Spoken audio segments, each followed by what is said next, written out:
Jadi, ini dia pertanyaan besarnya nih. Bitcoin ini beneran udah mentok di dasar jurang, atau ini justru baru ancang-ancang buat terbang ke bulan? Gara-gara pertanyaan ini nih, semua investor kripto jadi nggak bisa tidur. Di satu kubu, orang-orang udah teriak-teriak to the moon. Tapi di kubu lain, data on-chain-nya nunjukin cerita yang, wah, beda banget.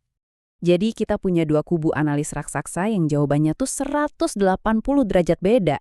Nah, kita bakal bedah data mereka, kita coba cari tahu siapa sih yang beneran Oke, kita mulai dari skenario yang optimis dulu ya, skenario bull. Ini datangnya dari analis institusional gede, Grayscale Research. Menurut mereka, masa-masa suram itu udah lewat. Nah, buat ngerti argumen mereka, ada satu konsep kunci yang harus kita pegang. Namanya realized price. Gampangnya gini deh, ini bukan harga Bitcoin yang kamu lihat di market sekarang. Anggap aja ini harga modal rata-rata. Harga belinya semua orang yang pegang Bitcoin. Jadi ini kayak titik impasnya seluruh market.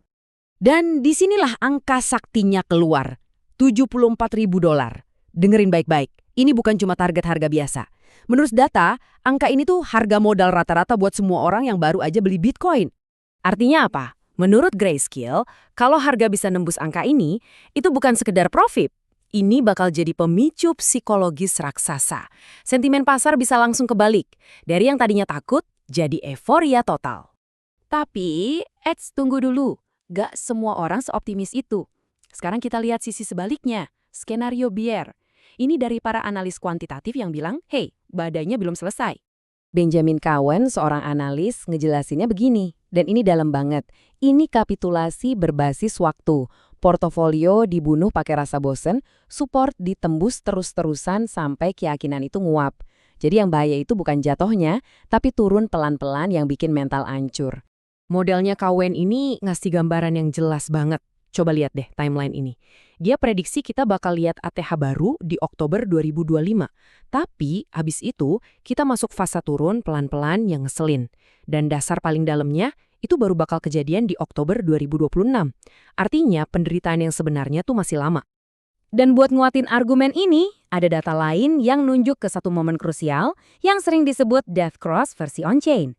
Ini kayak pertarungan antara investor baru yang sering dibilang tangan lemah ngelawan para pemain lama, si tangan kuat.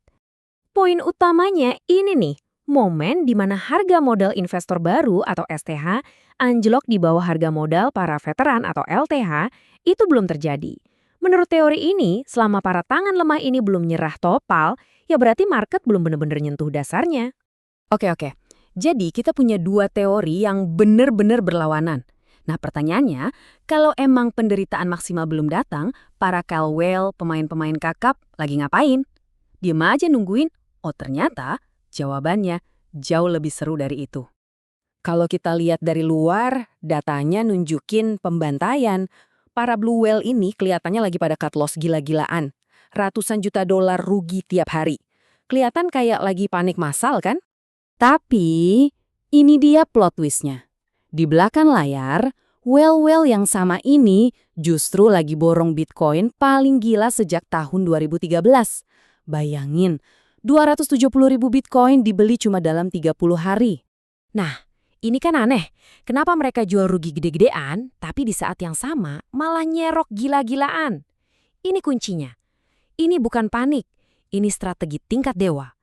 Ini semua cuma pertunjukan yang udah diatur rapi. Buat ngebongkar strategi ini, kita harus pakai kacamata yang beda, yaitu Smart Money Concept atau SMC. Gampangnya, ini cara para institusi dan pemain besar membaca market. Pakai konsep ini, pergerakan harga yang kelihatannya acak ternyata ada polanya. Itu bukan kekacauan, tapi sebuah orkestrasi.